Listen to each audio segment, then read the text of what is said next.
I did this thing last year where every month I'd go live in a haunted location for a week and set up cameras and stream. That video was a wild roller coaster ride. You can go back and listen to it. If you see a ghost or an angel, or one time I was in a meditation retreat and I saw a golden Buddha, it does not mean that those things exist. If you pray if the Book of Mormon is true and you feel that it is true and historical, it does not mean that a group of Jewish people came over to the Americas and their horses and the whole deal and saw Jesus. If you feel during a deep meditation or a near-death experience that you have left your body and you have that subjective experience and you have that feeling, it does not mean that you did. Hey Brett, I'm also an ex-Mormon. I have a degree in social work, but I'm also working with a physicist and engineer, and we're capturing evidence that shows that paranormal activity as far as meditation experiences, out-of-body travel, and other encounters can coincide with gamma radiation spikes and microwave radiation spikes that happen at the exact same time. And there's no way that that can be something that's produced in your imagination or something that's just a feeling inside of you. But I do agree with you that the subjective experiences of that, like if you see a golden statue of Buddha or think that God's talking to you or that you're God or that you're receiving some kind of a message, that's all totally subjective.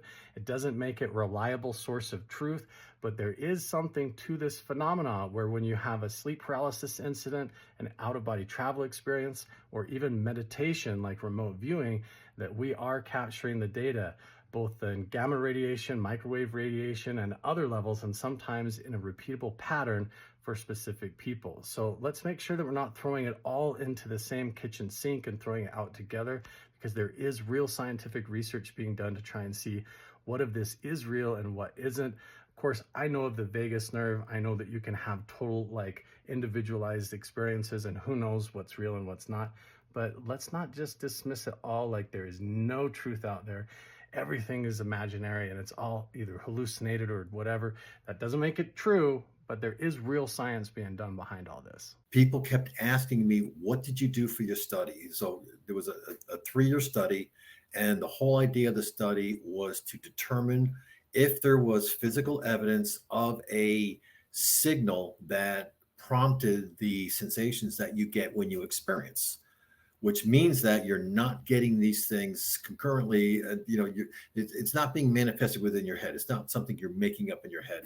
It's something that you're being prompted to envision. Each one of these had always associated with them some kind of story that happened around that time. Some of the stuff I hold in confidence because it's all personal stuff. They're putting down their personal feelings, like, I was scared, all these things. So if you look at over here in this area, this is the microwave, very, very flat, nothing crazy going on. All of a sudden, this is what happened in that particular, I think it was like a 2-hour period or something like that. And then gamma was very, very normal, very, very normal. And all of a sudden they had this incredible just flurry of gamma particles come in at the same time in microwave. And at that exact, and this person, of course, didn't even know that, never even saw this data, never actually looked at this data. This is something that I wasn't even giving this person real-time data. In the morning, they got up and they entered into this. I'm telling you, last night was such a crazy night. If I were to ever say I was abducted, it would be last night. It was such a strange experience.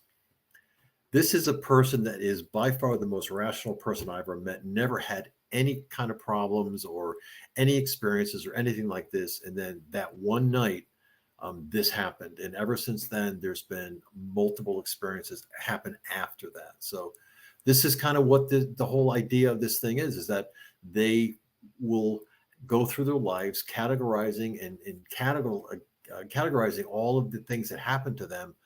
In the meantime, the devices are taking readings and looking for things that are happening in your environment and then reporting those. So that was one of the ones that I thought was most interesting. There's another couple that were very, very interesting. This is another one that had very, very large microwave signals, very, very large microwave signals, where normally this is just, blah, very, very boring. And then they had these very large signals at this exact moment. And then they reported that, everybody, this affected the entire family.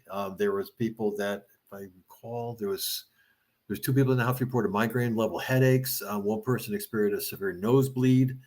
They had ringing in the ears all the afternoon. The symptoms persisted until 6 o'clock the next day. I mean, this was a significant problem for these people. So they woke up with bad dreams. They got these headaches. There was some, and this is multiple people, and it wasn't just one particular person. And it died out. Right after that, it died out. It just so happened that this one of the people was a high level government employee.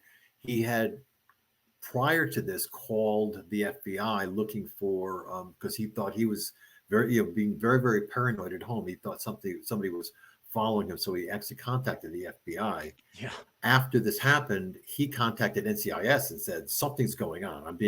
Something's going on out there. So I actually had to produce or create a report for the FBI and NCIS, which is something I've never done before, showing in this Like data. they actually believe they were being targeted with some kind of a technology, like you hear these reports of people that come out of special forces or CIA and they feel like they have Havana syndrome because they did work in Russia and things. Exactly.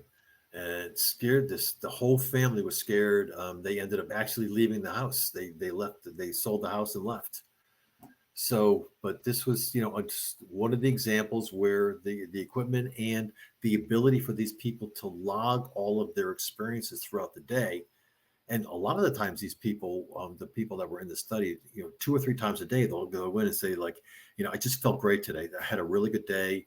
Or then they said, I was driving down the road. All of a sudden, I just felt really weird, like somebody was looking at me. I looked up and I saw a UFO. So they would enter that at an exact moment. Then again, and I'm reading these data coming off of these equipment constantly, so I can always tell when something's happening. And then when they put in their anecdotal data, then I can marry the two and see if I get some correlation or overlaps. But I just want to make sure that Carl, I'm sure you're very aware of this, that some of these things are positive. It's not always negative. In fact, I find that when people report, because I have 300 good ones, 300 anecdotes that I've married to changes in the signal environment.